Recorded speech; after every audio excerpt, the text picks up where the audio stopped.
Welcome, everyone, and thanks for joining today. My name is Chris Carnevale, and I'm the Climate Advocacy Director for the Southern Alliance for Clean Energy, or SACE for short. And thanks for joining our webinar today about the clean energy generation. Next slide, please. I'm going to give an overview of the agenda today so you can know what to expect. So first, we're going to talk about an introduction to SACE and the clean energy generation movement. Then we'll talk about the clean energy generation in action and how you can get involved. Next, we'll talk about funding options for energy efficiency and clean energy at your home.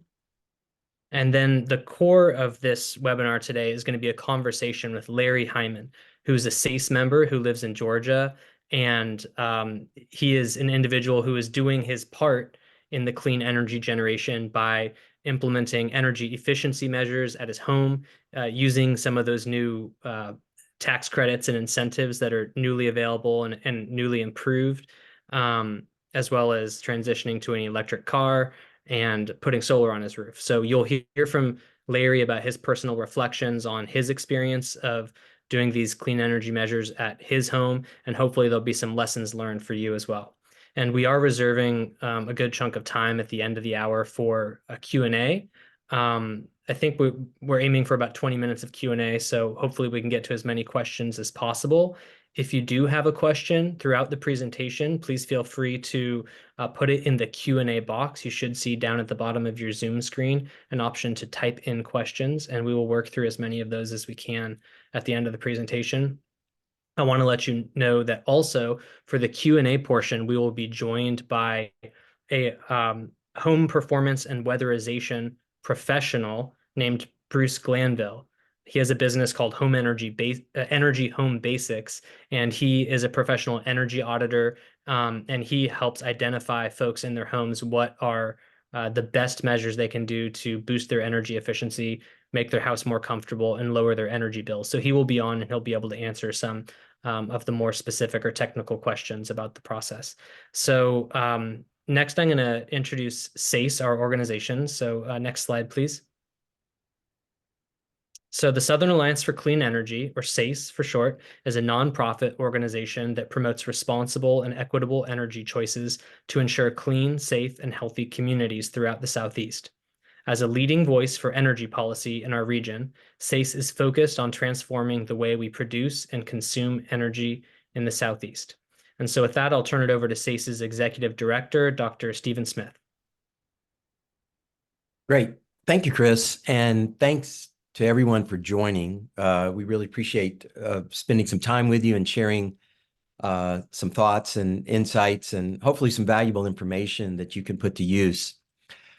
The clean energy generation is a movement that we're working with partners throughout the Southeast to build, to really look at these really challenging times. I like to tell my staff that we literally live in kind of the best and worst of times, and we're seeing absolutely unprecedented events. Just this week, we had a phenomenal climate whiplash that happened. Just climate disruption on an order of magnitude that's quite profound. We had 132 records broken in the mid part of the United States over a 2-day period this week. And they weren't just broken by a half a degree or a degree. Many of them are broken by 5, even 10 degrees. And that set up then some extreme variability and winds and tornadoes and other things. And we're still dealing, literally as we speak now, with a set of fires that were set off in the panhandle of Florida that are unprecedented in both their scale and scope of what's going on.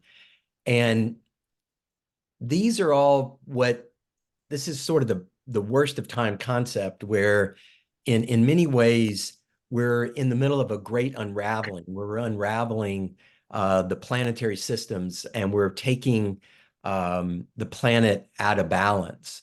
And unfortunately, this trend continues. We're seeing this past year, 2023 was already the hottest on record, and the new records that are already being set early in this year.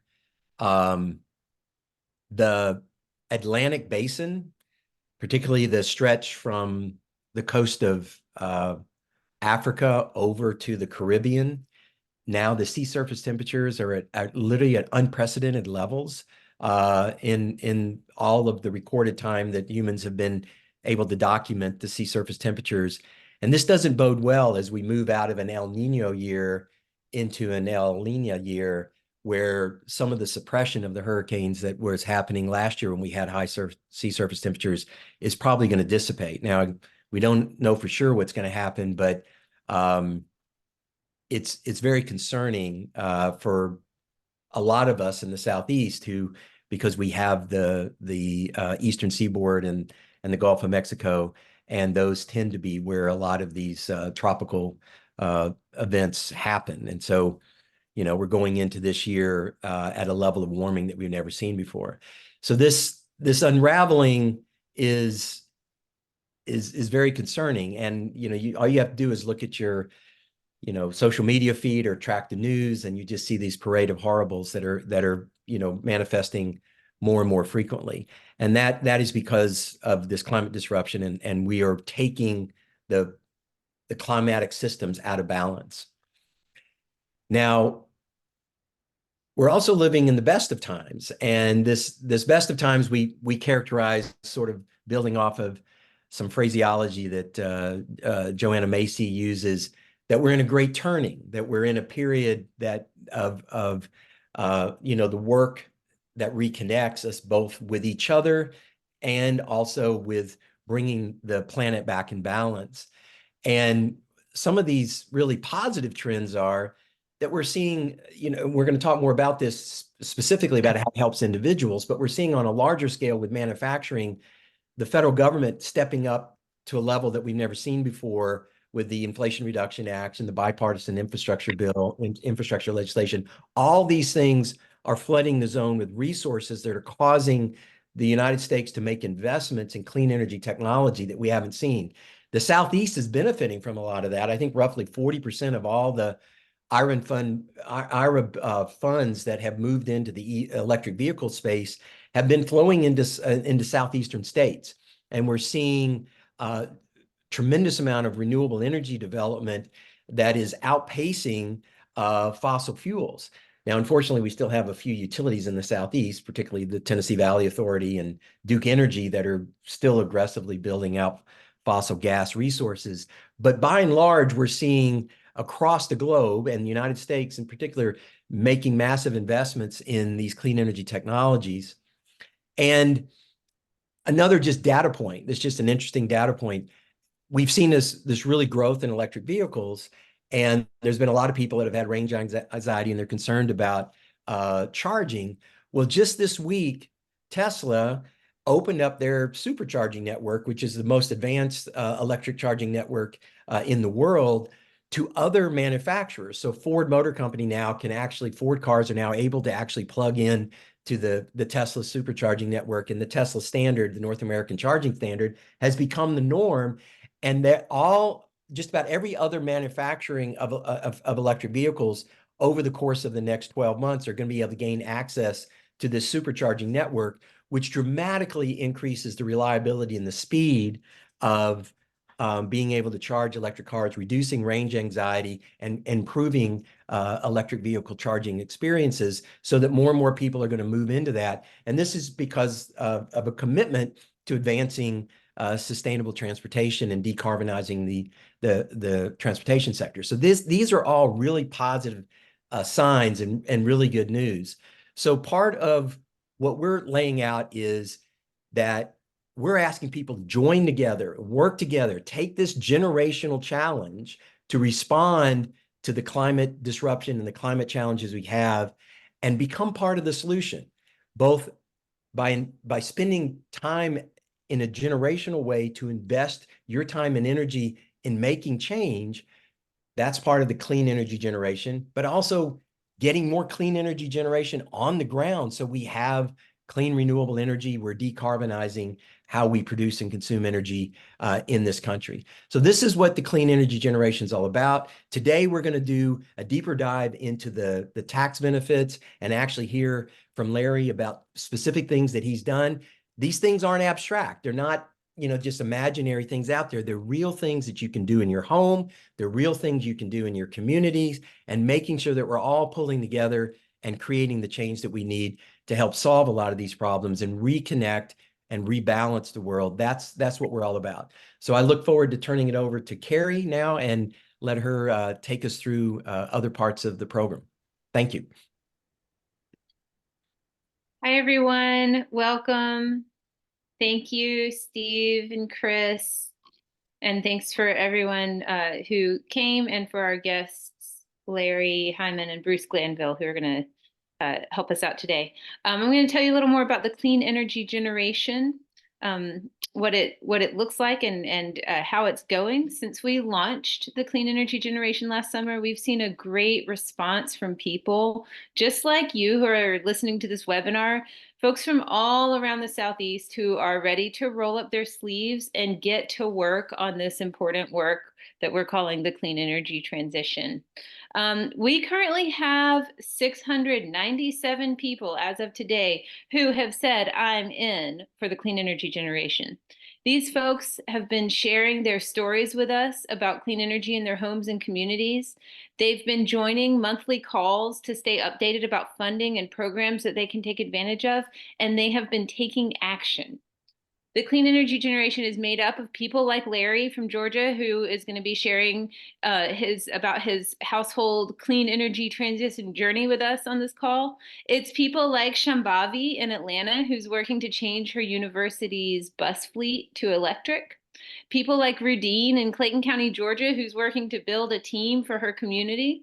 It's people like Lorianne in Florida, who's spreading the word about our webinar and working to share information with her community through her podcast, which is called Sustainable North Florida, if you're down there. It's people like you on this call who have showed up today to learn how you can get more involved. Let me tell you, you have what it takes. You have exactly what we need to make this movement a success. And by being here today, you have showed that you have already begun. The next step, I'm going to tell you about some next steps you can take. The next step is simple. To help move the clean energy generation, tell us why you're here. We have a share your why button on our website, and 1 or 2 sentences is fine. Maybe it's just, I'm here to learn. Maybe I'm here to learn because I want a better world for my grandkids. Or I'm here because I know energy burden is dangerously high in my community and I want to help. Whatever it is that makes you want to show up, share it with us. These why statements inspire more people to join. And you can see one on the screen. Sometimes our communications team will take these and put them out on the web, and they really do make it seem like this is for everyone, which is what we want to communicate with the clean energy generation. Next steps, you can join our monthly calls. They are on the 3rd Fridays at noon. In these calls, these are Zoom calls where you can talk to each other and interact. You'll meet people from all over our region, learning about what you can learn about what actions we're taking each month and what is sort of up next in the funding and opportunities available for homes and communities. And you'll get to know people in your state who are ready to take action with you and be able to share information with them about what you're doing. So it's a great place to come and learn and be part of the community that's moving forward in this. You can also sign up to join a team. Right now we have dozens of people, individuals from each of our states, who have said, yes, I want to lead a team. I want to dig in on to how I can help my community take advantage of some of the opportunities that are out there. There are people who have said, yes, I want to share information with my community members about this stuff. When you sign up to join a team, we'll reach out to you and help you get connected with others in your state and community who want to join as well. And it can be a great experience. Lastly, I want to say that the clean energy generation is you, all of you. SACE has a staff of around 30 people. So we know that we cannot be making sure that everyone in all of our states gets all the information they need to be part of the clean energy transition. What we can do is share information with you and help you connect. The magic of it happens, though, the part that gives me hope on those days when I'm feeling a little more of the worst of times that Steve was talking about than the best of times, that magic and hope comes from the actions that all of you have taken and that I know you will take to make sure we succeed in this work, which really could not be more important here in 2024. So please join the Clean Energy Generation. We'll drop links for you in the chat, and we'll send out more information at the end for how you can get involved. So we're going to turn to someone who, in a few minutes, who is really embodying the clean energy generation work. Larry, Chris talked about him a little bit. He lives in Dunwoody. He's a regular attendee on our monthly calls. He submitted a story on our website, and he's even let us set him up with a calling list of SACE members in his community so he can start a clean energy generation in his team where he lives to help make more local progress on clean energy. On some Thursday mornings, Larry can be found at his local Public Service Commission hearing, advocating for more clean energy in the state. That was yesterday. And most importantly, he's going to tell us about how he's been working over the past year to take advantage of IRA tax credits in his home.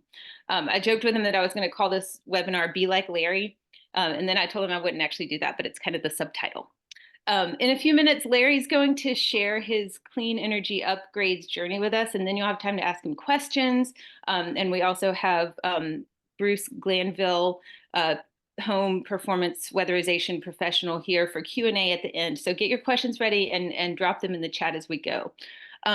Before we start talking to Larry, though, I want to share some quick information to help orient you to the kind of work we are talking about people doing in their homes and some of the programs that are available to help you get the work done. So first, I just want to orient us to energy efficiency and why we think it's important. If your house does not have energy efficiency, then it lets more heat in the summer and lets more heat escape out in the winter. So you get too hot in the summer, you get too cold in the winter, and you have to use more electricity and gas to stay comfortable and safe, which raises people's bills. People might also turn to unsafe or unhealthy heating sources to stay warm in the winter, and people can really suffer from the high heat in the summer. Next slide. And so what you can do about this are some of the energy efficiency improvements that Larry is going to go into more detail about. But I just wanted to, let people know what we're talking about. When we talk about energy efficiency improvements, it's things like insulation, new appliances, weather sealing that can, or air sealing that can block leaks, new, more efficient doors and windows and things like that. So like I said, Larry's going to go into a lot more detail about that. Next slide. We're also talking about clean energy for your home. So energy efficiency kind of goes in one bucket and clean energy goes in another. When we talk about clean energy for your home, we're talking about things like on-site solar. These are more visible usually to people. So on-site solar that can turn sunlight into electricity for you to use in your home. You can also be sending some back to the grid sometimes, which then makes it available for your neighbors to use. We're talking about electric vehicles that can run on clean electricity. They can charge off the solar panels on your roof or other sources of clean electricity. We're also talking about things like home batteries that you can use to store excess electricity. So you can also have a home battery to store that excess solar to use for later instead of sending it back to the grid. Those are just some of the things that you can use to make your homes more efficient and cleaner. And next I'm going to tell you about some of the programs that can help you do it, that can provide some funding. So we have two different kinds of incentives that we're going to talk about today. We're going to talk about incentives that are available right now, which are mostly in the form of tax credits. And those are what people can take advantage of as of beginning in January of last year. So Larry's going to talk a lot about the tax credits that he has used. But just to give you a highlight, these are up to, you can get tax credits of up to $3,200 per home per year until 2032. So you can use them year after year. We're also including electric vehicle tax credits that go up to $7,500. These do not count towards that annual household limit because they're a little bit different. So the 3,200 is for work that you would do on your home. And then there's an electric vehicle tax credit that you can get if you purchase a new or used electric vehicle on top of that. Some states offer additional tax incentives for clean energy, and many utilities offer incentives at one level or another for energy efficiency and clean energy. So a lot of these programs are designed to be used together. Sometimes we call that stacking. So you can, in Georgia, where I live, you can get a rebate from your utility. There's some rebates that you might be eligible for, and then you can also apply for a tax credit. So you can put these together in a lot of cases. And there's also, I just wanted to mention, some IRA tax incentives are available for landlords and affordable housing developers, they're more expensive than just people who own their homes. But we're talking mainly about the tax credits for homeowners today. Right, next slide. Okay, this is just a list, again, of some of the things that you can use tax credits for. The same things we were talking about up above: insulation and ceiling, electrical work, upgrades to make your house ready to fully electrify, HVAC systems, electric water heaters, efficient windows and doors, on-site solar and battery storage, and electric vehicles and chargers, as I said. The other funding that I want to tell people about is not available yet, but I want you to be aware that it could be coming. So part of the Inflation Reduction Act for homeowners and households had tax credits, which is what we just talked about and what we're going to focus mainly on. There's another section that has rebates. Now, these programs are being administered by state offices. And the programs are still being developed. We can expect them to start in some states in fall 2024. I think that's the earliest we'll see anything actually being ready to go. And it's going to be different for each state. So these aren't ready yet, but they are coming and they will be very impactful.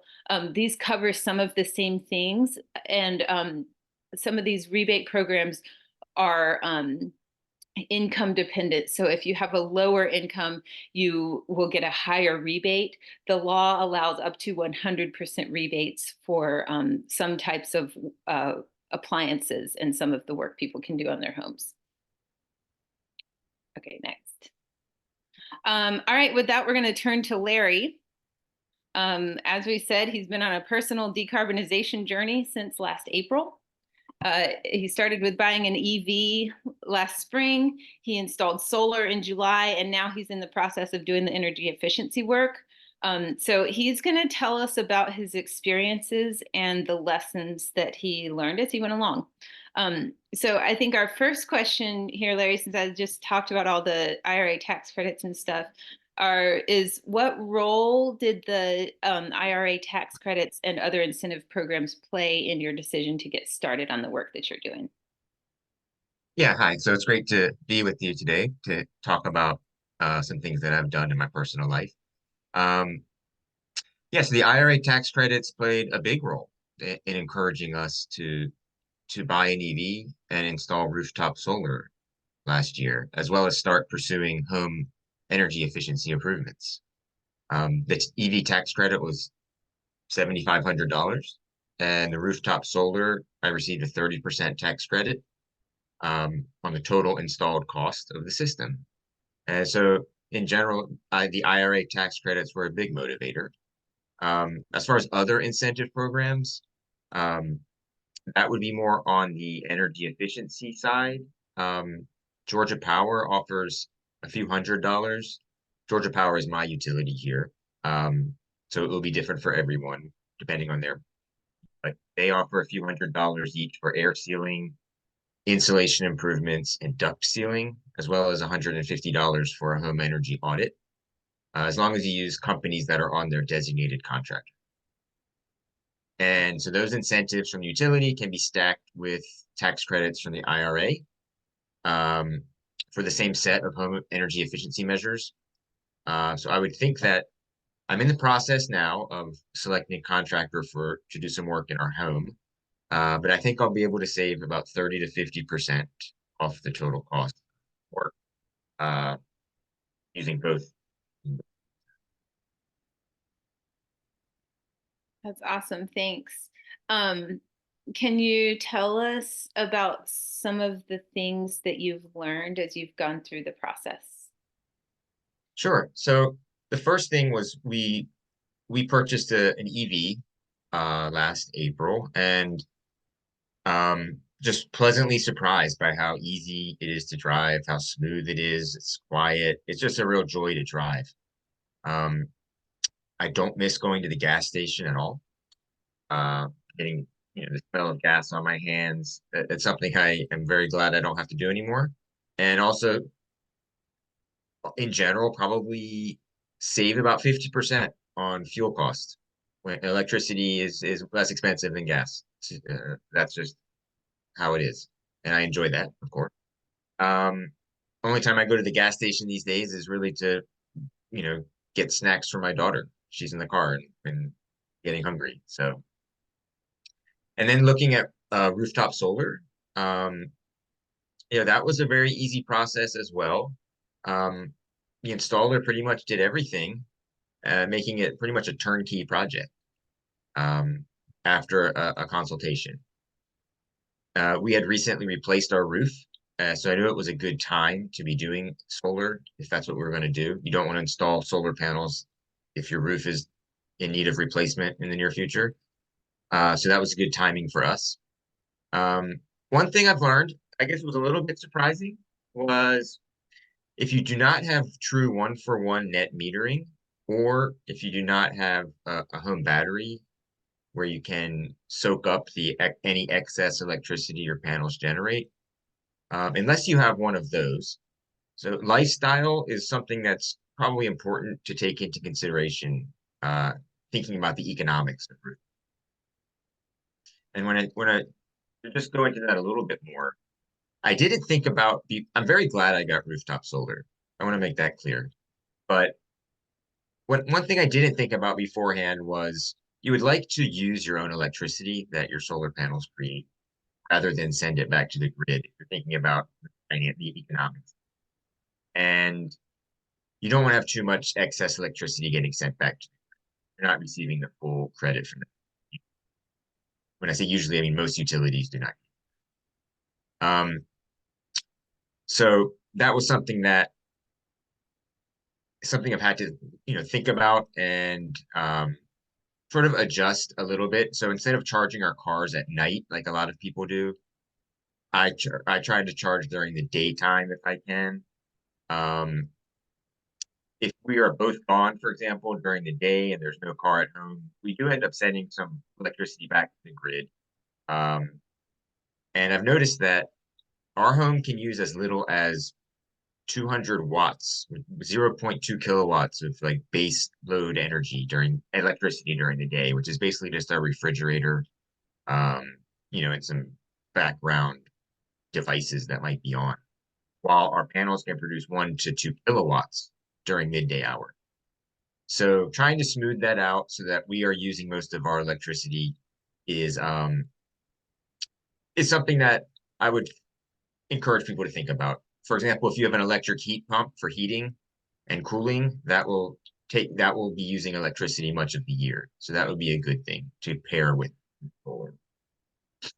Another thing I learned, we had the energy audit done. So now switching over, to the inside of the house. And that energy audit revealed some typical things for a house, that's our home is over 50 years old. So these are typical things. Our attic floor is not air sealed well at all, where there are penetrations for wiring or light fixtures from the second floor up into the attic. There's top plates where the walls of the house meet the attic floor, and those need to be air sealed. And all these gaps allow warm air to rise into the attic from the living space and then leave through the attic vents. And that creates what they call the stack, what's it called, the stack effect. There's negative pressure in the attic, and it sucks cold air into the house from the outside at the lowest level, and then it goes up into the attic through the leaky ceiling, and just creates a very inefficient setup. So we need to do air sealing as well as beef up our insulation in the attic, which was to code when they built the house way back in the early 70s, but homes now are getting built with the insulation. And our existing insulation is more than 50 years old.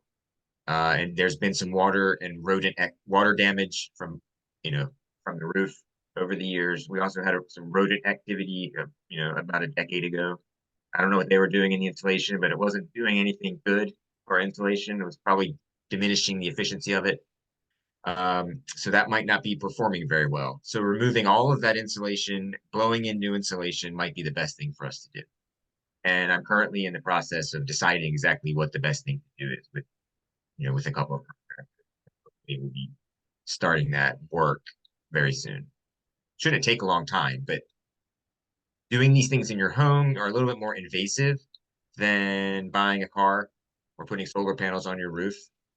So that's maybe why we started doing the car first, was that it's pretty much you go get your car and bring it home and leave them your old car, and it doesn't affect anything else in your house, really.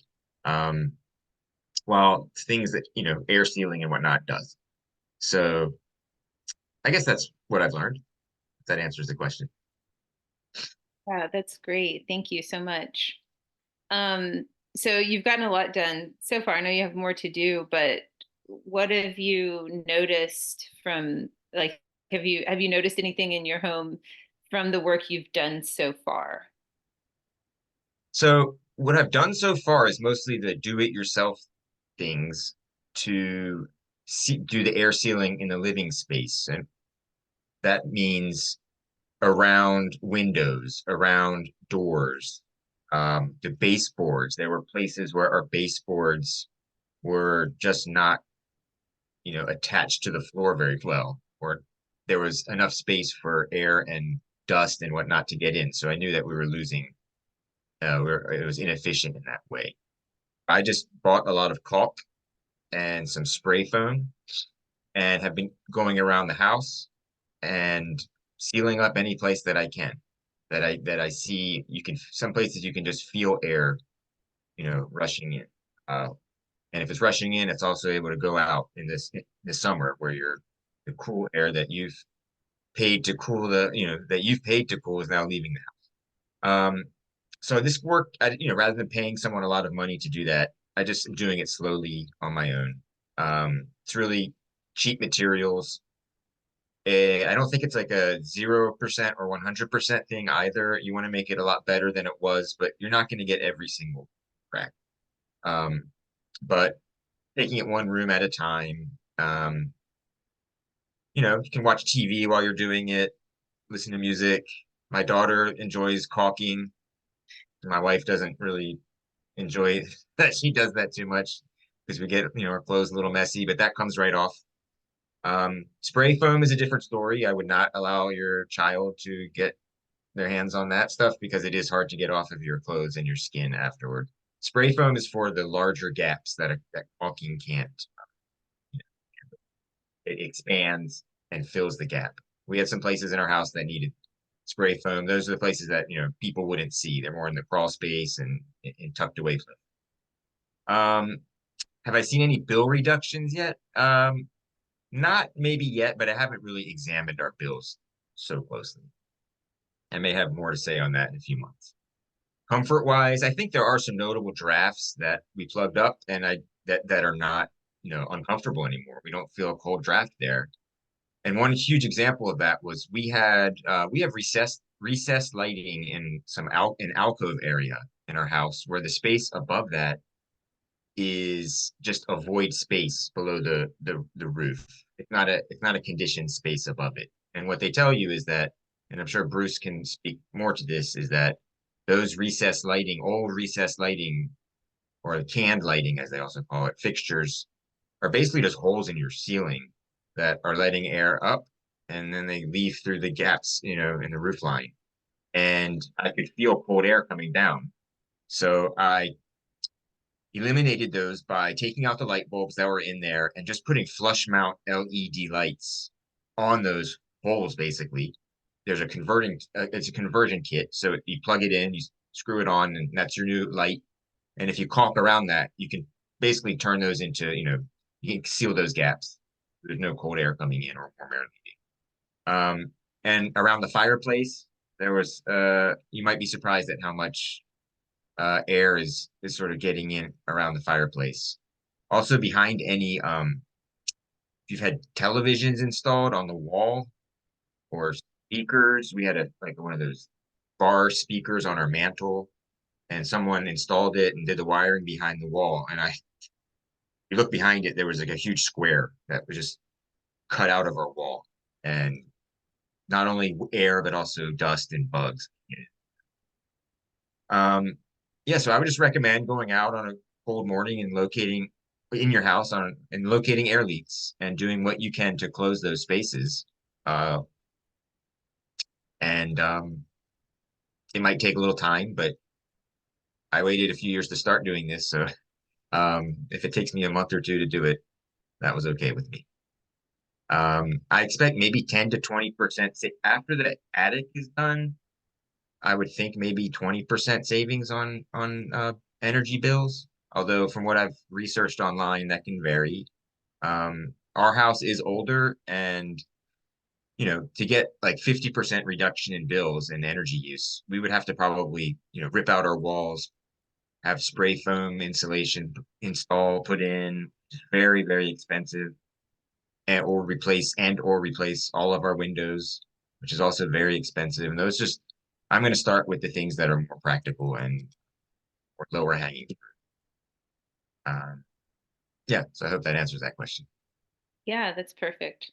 Okay, this is my last question, then I'll let folks ask you and Bruce questions after this. But you said you've taken advantage of the IRA tax credits. And I know that's something that a lot of people have heard about, but maybe not done. So can you tell us a little bit about the process of filing for the tax credits after you did some of this work, including like how you got the tax credit for the electric vehicle? Like, I think just the process is new to folks. So I'd be interested to learn, especially since it's tax season. Maybe someone will find out from this call that they too can file for an IRA clean energy tax. I don't know. Maybe all of y'all are more responsible than me and have already done your taxes for the year. But anyway, all right, go ahead, Larry. Yeah, that's a good question. I just did our taxes last week, and I've always used TurboTax and still do,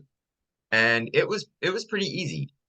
I think when I purchased the EV, there was a form that I filled out at the dealer that they may have kept it. I can't even remember, but basically saying that I'm eligible for this tax credit.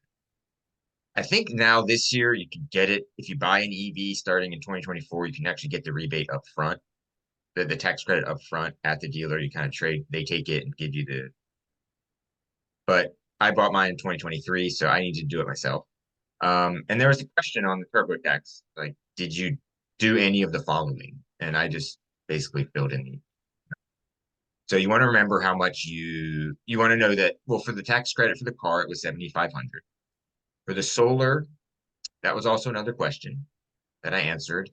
And I just went back to the receipt from the installer to know what the full installed price of the system was. And also any other like materials that I bought, I could just add up, if you see, I saved the receipts. It wasn't a whole lot, but I still, I looked at it and I saved the receipts and added it up, and that was a 30% tax credit as well. So, in summary, it's pretty easy, even on TurboTax. And even though this is the first year that TurboTax, adding these forms, so I imagine it will get that, and will get even more pointed and better over time. But I had no problem. Awesome. And if I can just go back, I think I said I may have misspoken before when I said I haven't seen any bill savings, and I just wanted people to understand that was more on the heating side of our house. I have seen bill savings on our electric bill because we have solar. Oh, okay. So the solar is reducing our electricity, but That we makes still have a sense. gas heating system, which is the next what I want to replace next year, or spring. That hopefully will become a electric heating system. Yeah, and I just want to say I also had gotten solar panels a while ago, and then I immediately got a plug-in hybrid vehicle. So it's sometimes so then my plug-in hybrid vehicle was using some of my electricity. So when people ask how much did you save, I'm like, well, all told, I'm saving a whole lot because I don't have to go to gas station anymore, and it's also cutting off of our bill. But it's not, if you're electrifying a lot, you're kind of shifting around the way you're spending your money on electricity sometimes. So sometimes your electric bill might go up, but overall, if you can get away from paying a gas bill and all the fees associated and make your house more efficient, you would still have a overall reduced energy cost if you think about the whole picture. So that's sometimes I've had that question too, and been like, well, it's a little more complicated than just a one-to-one change. Anyway, well, that's great. As I said, I appreciate it so much. Thank you for sharing all of that. And we're going to share some resources when we in the follow-up to show you a little bit. One thing that I think is cool about Larry's story is that he's really demonstrating what we've talked about before, and what I think people really recommend, which is you don't have to do all of this at once. You just do what you can, and you do it piece by piece. And that's how the tax credits are set up. Like I said, it's $3,200 per year, and you can get it again next year. So, I think people can really think over years, how do I want to do this? I'm not going to get everything done all in one year for a lot of people. So, okay. And Cary, if I could just, yeah. the $3,200 is only on the energy efficiency side. So the tax credit I got for the solar system, does not count for that 3,200. That's a separate bucket, right?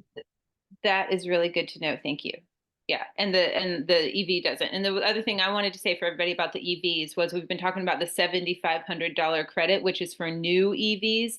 The used EV, if you buy a used EV, you're eligible for up to $4,000 depending on the cost of the car, or 30% tax credit. So and I should have said at the beginning, and so I'll say it now for the recording and the whole world to hear. No one on this call is a tax expert. And so we are interpreting what we can out of the legislation and learning from, Larry's experience and his generosity to share how it has gone. But we are not tax experts. Do not take tax advice from us, especially not me. With our questions, we don't want to get into individual situations because everyone's situation is very different. And so I would definitely encourage people to talk to a tax expert before you start doing this work, especially if you have any questions about whether you qualify and how you qualify. So just no tax experts are on this call. So, all right, I'm going to turn it over to Chris now to have Q&A. And remember, we do have Bruce Glanville on. So Bruce, I think you can unmute and turn your camera on so folks can see you, and then we'll begin with the questions. Thank you, Larry. Thank you, Cary. Bruce, are you with us? Can you test your microphone? Make sure you come through okay? Here. Okay, great. All right. Hey, thanks. I'm locked out of the video, but you don't have to see me. Okay, great. Well, I can hear you fine. Thank you for joining and being available to help answer questions. So I think we have plenty of questions to probably get us through the hour. However, if anyone has any questions they haven't asked yet, please put it into the Q&A box, and we'll try to get through as many as possible. I wanted to start with a couple questions related to what Cary mentioned earlier, that the information we're focusing on here primarily is for homeowners. However, there are other programs available for folks who aren't homeowners. So I wanted to just give an overview of a couple things. So the tax credits, these tax credits, the residential tax credits, are primarily for homeowners. Cary mentioned a program that is not yet available, but it is coming, the rebate program. It's going to be 50% to 100% rebates on home energy improvement type stuff, energy efficiency, changing out your appliances, getting your home ready for electrification for things like EV charging and things like that. That rebate program that will start hopefully later this fall in some states, and potentially, it might be some months more in some other states, but that program is eligible for rental properties. An area that SACE has been advocating that those funds get applied in particular is for multifamily affordable housing units. So in those types of situations, it would often have to be the responsibility of the landlord to or the property owner to take advantage of those programs rather than the renter. However, those programs are available, and we're encouraging states to prioritize multifamily affordable housing properties for where those dollars can go. A couple other programs where we think that would be a good use of the funds is the Solar for All program, which is a big pot of money that's coming to the states, probably going to be announced this month from the United States EPA. That is going to be solar access for low income residents.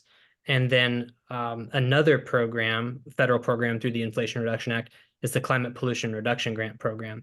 And there's going to be next month, a number of states and potentially some local governments are going to be applying for competitive grants, some of which are prioritizing energy efficiency measures. And SACE has been advocating that priority be given to multifamily affordable housing, to I guess help spread the resources, to make sure that everybody gets investment from this federal spending. So I just wanted to share that at the top. In addition, there are actually some utility programs that are excellent for low income residents, not necessarily renters, but low income residents. The TVA in Tennessee, the TVA program, the Home Uplift program, has an excellent program for retrofitting income qualified households with energy efficiency. I'm sure Bruce, being from Knoxville, has been involved with that program over the years. But I'd encourage folks to check with their utility programs to see if there's anything for low income programs. So anyway, I know there's a couple people who chatted about that. I think Pamela and Diane. Let's see. Let me check my question list now for the next one. So, Larry, this is a question for you. Did you go up into the attic and seal the gaps between load-bearing walls that send hot or cold air into the wall and up under your baseboards you mentioned you sealed? Baseboards were on the first floor. Up in the attic, I've been up in the attic a lot. I haven't done any air sealing yet up in the attic. That would involve removing or displacing the existing insulation, and then putting it in air sealing and putting it back into place. So I haven't done that yet. That's probably one thing I will have a company do. I put up an attic tent where the attic hatch is, just to prevent airflow and insulate that little space. But as far as where I think what the question is referring to is the top plates. I might be wrong, but I have not done that yet. But I hope that's done very soon. Okay, Bruce. Correct term. And you're going to find a lot more energy loss in that plane than practically anywhere in your house. Typically, when we're doing retrofits, I like to start in the attic. There's a lot of thermal energy loss there, and particularly with older homes, there's a lot of penetrations. And you're absolutely right. It's nasty work. A lot of people won't want to attempt it. You crawl around in fiberglass or cellulose or whatever. It might be best left to professionals. But if you're a real stalwart, do-it-yourself guy, uh, wear a mask, wear a bunny suit, wear gloves, and do it in sections. So you might go to the, southeast corner of your attic and clear out all the insulation, pile it up somewhere, and then focus on all the air leaks that you can find. So top plates, electrical penetrations, plumbing, chimney chases. There's a lot of ways for the air to get out. And then re-insulate, and then go do another section. Spring and fall are the best times to do that. You don't want to be in your attic when it's 130 degrees up there or freezing. So if you're do-it-yourselfer, it's definitely a challenge, but I'll tell you, you'll get more bang for the buck there than almost anywhere else in your house. Okay, great. I hope that answers your question, Dodd. The next question is about heat pumps. So Larry, I believe you said that you did some work to prepare for switching to heat pumps, but haven't made that switch yet. Is that correct? So anyway, if you could just share a little bit about what your preparation work is like, what your thinking is about switching to heat pumps. Are you going to be switching from gas, or are you already on electric? And then Steve, if you want to chime in, that'd be great. Yeah. So in our home, we have a 20-year-old air conditioner. I think it's a SEER 10, so it's probably not very efficient. And we have a gas furnace. And that was the situation, when we moved in a decade ago. So some of this energy efficiency work I'm doing is because I've been told that you want to have a tighter house, more energy efficient house, if you're switching over to a heat pump. So it's better to do that first rather than after. So, and I've been told the best time to get a heat pump is when you're replacing your air conditioner, because that will be your new air conditioner and your new heating equipment. So that's kind of the order that I've been told to do it in, and so hopefully after the attic and any other air sealing and other energy efficiency work is done, we'll move on to that. Going to be expensive. I can add a point there. One of the keys in building science is to match the heating system to the load on the building. So if you are improving your building envelope, adding insulation, new windows, and all those sorts of things, it's really smart to know what the load is on your building before you buy a new heat pump and install new equipment. Because if it's not right sized, is the term they use, it's not going to be what you want. It's not. There's that Goldilocks effect, if you'll call it. So keep that in mind. Typically, our recommendations are to get the envelope right, get the insulation right, if possible, bring the ducts in conditioned space, and then do a load calculation on the building. If you hire an HVAC company that will not do a load calculation, you're asking for trouble. So just get another guy who does, who understands how that works, and you'll be much happier in the long run. Yeah, and this is Steve. I know in our home, we did exactly what Bruce is describing. As we really focused in on the energy efficiency improvements first, and then had the HVAC company come out and evaluate the overall load for the home.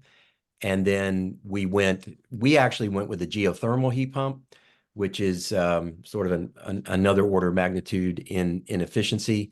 They're a little bit more expensive, but they're quite good. And if you have, depending on how you do the loop system in the ground, some people can do different ways. We were able to actually do the drill thing, and again, they're available for the tax credit. We did come back, and when we sized the heat pump for the original heat pump for the house, and we got rid of all the fossil gas components.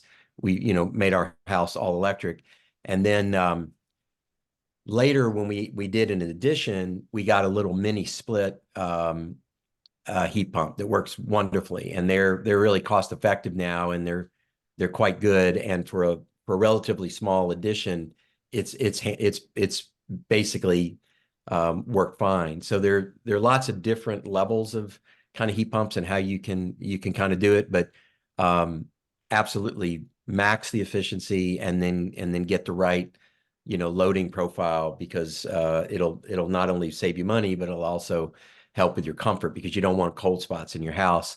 And the HVAC system really, the experts need to really understand the ventilation and all that other kind of stuff.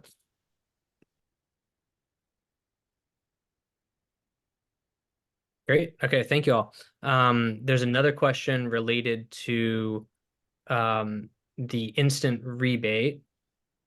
Is there an income requirement for the instant rebate? I think that is, I'm guessing, relative to buying an electric vehicle. Larry, Steve, do you want to talk about that? There was for EVs, I believe I forget what the income limit is, but for a household, is it $400,000, or I forget. I have to go back and look. Yeah, there And is. and for the rebates from Georgia Power, those are for home, work. I don't think there's no income limit. Oh, Yeah. okay. I'm getting clarity in the chat about this is the instant rebate for each HVAC. Oh, it's for the HVAC instant rebate. Yeah, I'm not sure what that is. I thought. Yeah. And then if it's I'm not sure if this question is maybe talking about the federal rebates that are not available yet, but will be. There are yes, there are income limits on it. If your income is up to 150% of the area median income, that is the cap on. There's kind of two buckets of federal rebates that are coming.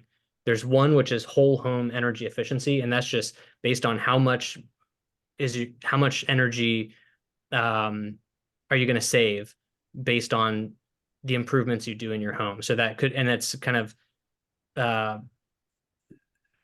measure neutral. So it's whatever you do to save energy in your home, you need to bring it down a certain amount. And that is open to all income levels. However, the amount of income is doubled for low income households. And that's described as up to 80% of your area median income. And then there's another bucket of rebates, which is the high efficiency electric home rebates. And that's things like heat pumps, your HVAC equipment, and then also other things like heat pump water heater,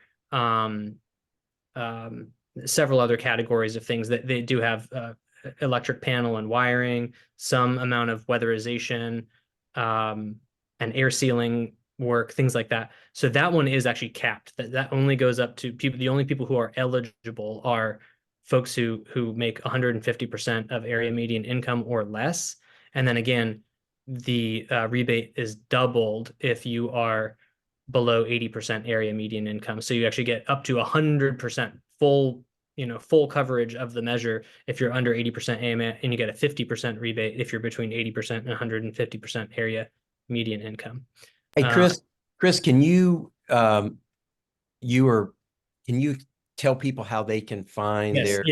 Yeah. So that probably did not make much sense, me just talking through it. I apologize. We will send you a written resource where this is laid out very clearly on one single page, and you can see for yourself.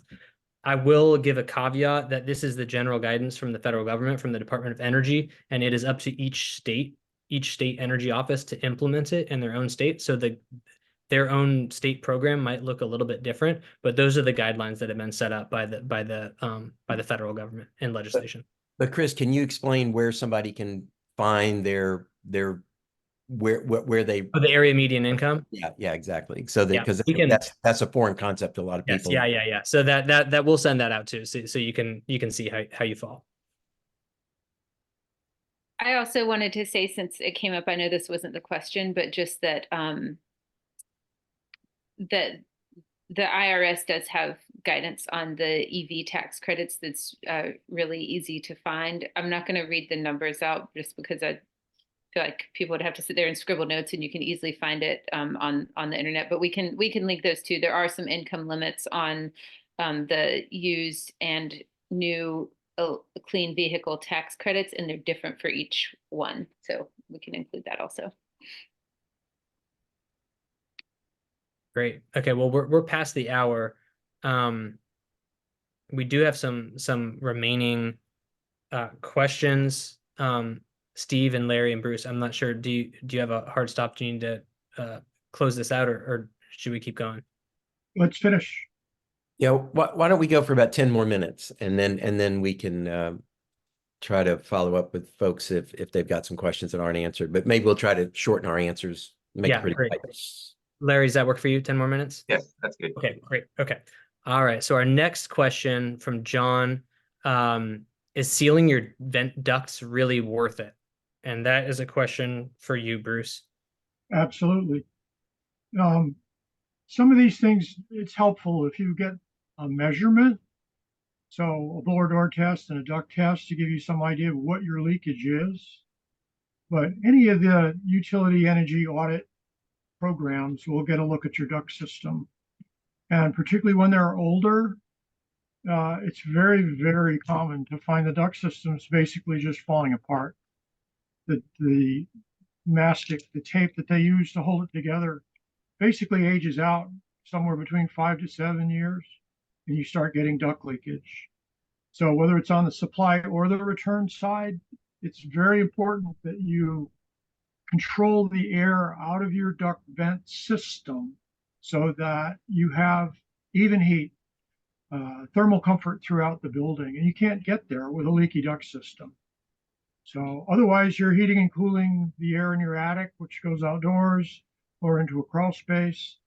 I have seen disconnect after broken duct system. It's way more common than a tight duct system by far. So I can't emphasize enough how important that is. Great. Okay, thank you. All right, this is a question for you, Larry. Thanks for sharing your story. What's the generating capacity of your solar array, and what was the cost of the solar project? Our system is 4 kilowatts. So, which is a relatively small system. And so I won't get into the exact cost, but it was most systems I think now are, what is it, $2.50 to a little over $3 a watt. So do kind of a calculation for that.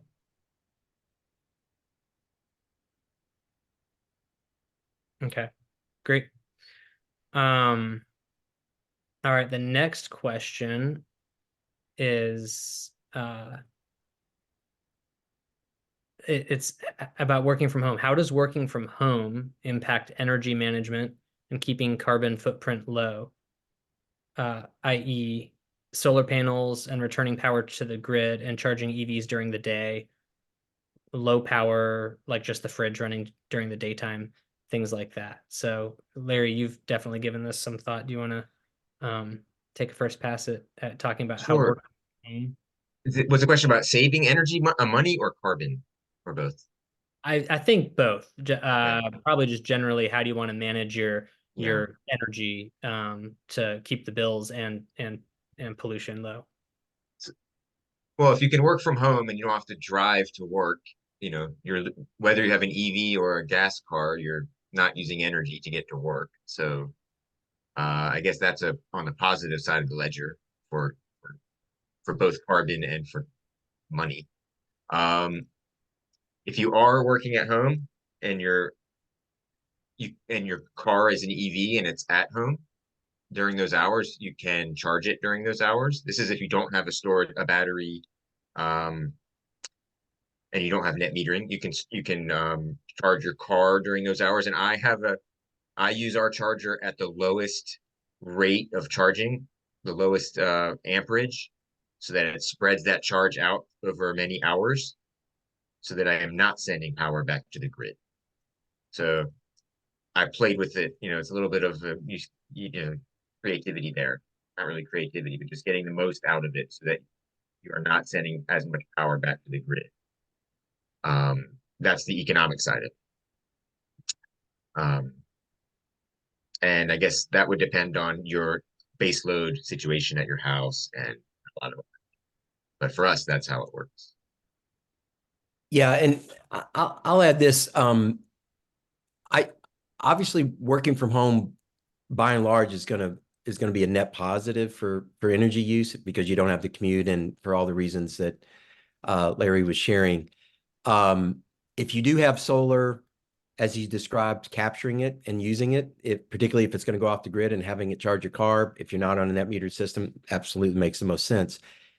If you don't have solar, there's a lot of advantage in charging your car at sort of maximum off-peak times, which usually is somewhere in the middle of the night because the utilities generally have a load profile that is, in the valley, in the early morning hours. And just about all EVs will allow you to set when you charge. And so if you're not capturing solar from your own system and you're relying on the grid, you should try to make sure that you're charging off-peak times, because as the utility climbs that profile and goes towards peak, they use their least effective and a lot of times their most dirty energy sources to meet that peak load.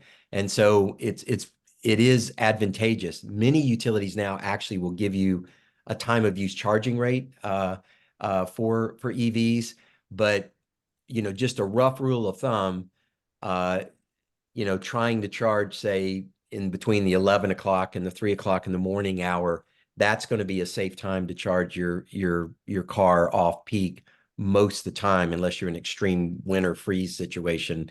But by and large, in our region, that's going to be the best time if you don't have solar to do it, and it'll be the cleanest and best energy to use if you're going to pull it from the grid for your car. A quick point for the future, something that's coming is electric vehicles will have bidirectional switching. So your car will become like a Tesla battery.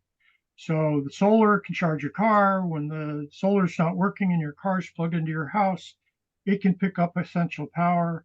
It's a really nice idea. So now your car becomes a full-time power source. It's not there yet. Somehow, some vehicles do have it, but it's not universal. Right.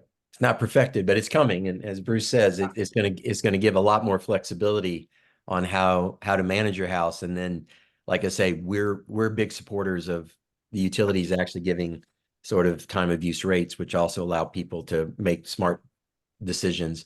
All that's coming quickly, and it's important to learn about it and continue to ask your utility whether a time of use rate structure would be advantageous for you.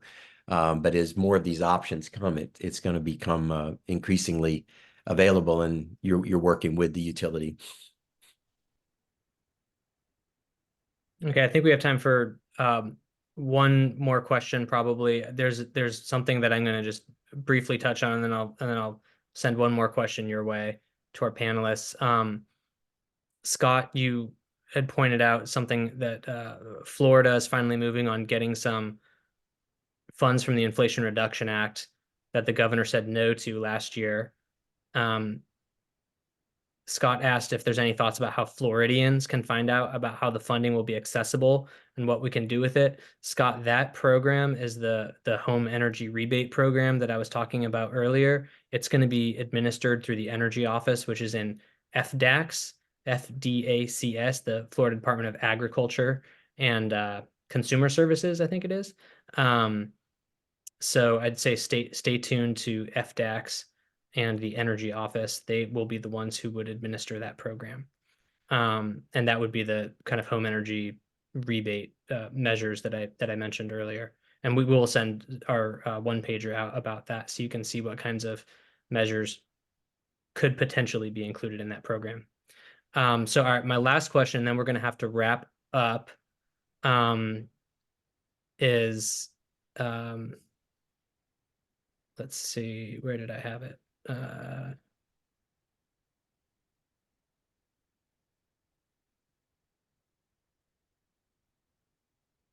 I'm sorry, I lost my last question.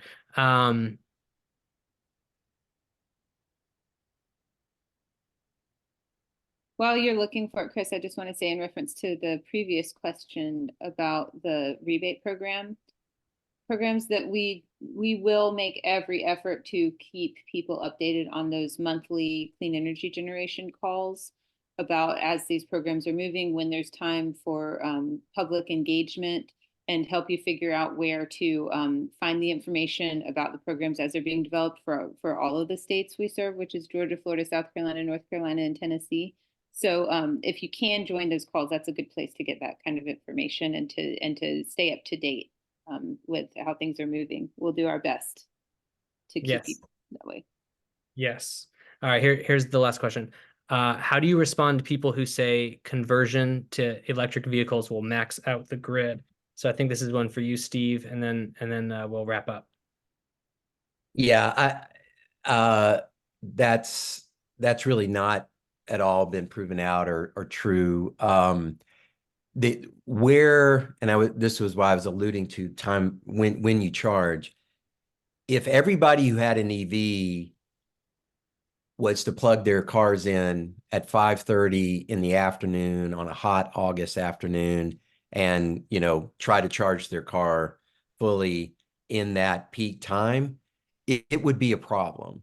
But the vast majority of people are charging overnight if they have a home, or they have some, as they get a charger and as they start to understand how to use electric vehicles, they begin to understand that there's a kind of a right and a wrong way to charge. And so as long as you stay off the peak, there is enough of a what's called the load factor, a swing in the utilities, that they have plenty of power. Quite honestly, crypto mining and AI server farms are much more of a problem for the utility than electric vehicles. And so we've got quite a ways to go in electric vehicle penetration before these things, if they ever do, become an issue because of electric transportation. But so again, as a general rule, in the summer, your peaks are going to be from roughly 4 o'clock until about 8 o'clock at night. That's when you want to try to avoid charging in the summer. And then in the winter, your peak is going to be from roughly, 5 in the morning until about 9, 10 o'clock in the morning. So and that depends on, whether you are constantly winter peaking or summer peaking. But if you have peaks at both winter and summer, those are roughly areas to sort of stay away from if you want to be a responsible EV owner and try to avoid the charge. Even if you did it now, it wouldn't cause any, because there's just not enough EVs on the system yet. But as we get more and more, the utilities are going to have to start sending the right market signals to encourage people to charge off peak, and that will avoid any real long-term problems. Okay, great. All right, well, we're going to have to close out our webinar. So thank you all for joining. Thank you, Larry and Bruce, for sharing your information and your perspective and your reflections. So I want to encourage everyone to please, you see on this slide that's up here right now, please go ahead and sign up for being part of the clean energy generation if you haven't already. You can find the link in the chat that was shared earlier to share your story about, just a sentence or two why you're interested in getting involved. And hopefully we will see you on a Clean Energy Generation monthly member call sometime soon. Cary, did you want to say anything? I saw you come off video. Okay, great. All right. Well, thank you all. And thanks for joining. Bye. Now,